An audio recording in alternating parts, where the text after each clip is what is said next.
você mesmo, é a que mais tem que fazer. Quando Deus não responde, pergunte para o próximo. O próximo não é capaz, procure outro. Ponto. Certo? Descobriu para que servem as coisas? Descobri. Por que eu faço pergunta? Para descobrir essas coisas aqui, ó. O como. Como é uma forma. Eu vou descobrir quando. Eu vou descobrir o porquê. Quando, como, porquê. Aí você fala, qual que é a mais importante de todas? Você sabe, a palavra mais usada do mundo é você.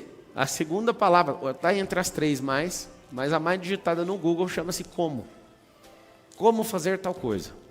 O grande esforço meu é que se nós, o povo brasileiro, fizéssemos uma pergunta, por que o Brasil é o país mais rico, mas a gente é o povo mais pobre? Por que tem 30 milhões de pessoas na extrema pobreza, sendo que nós somos o dono do solo mais rico? Do solo, do subsolo e da atmosfera. Aí você fala assim, a atmosfera é tudo igual. É mesmo? Tem furacão aqui?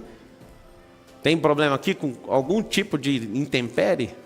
Muito pouco.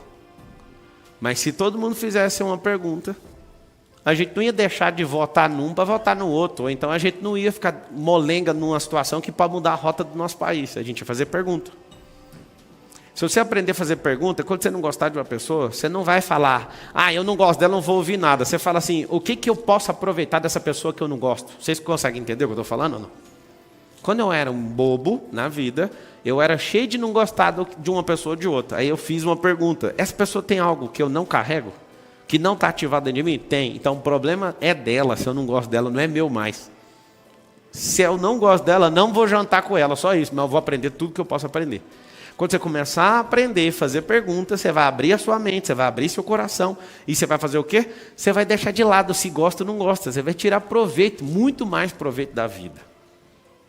Fazendo o quê? Pergunta. Quando eu comecei a estudar teologia, fui estudar a Bíblia, eu acho que foi uma das piores fases da minha vida, que eu praticamente quase virei ateu.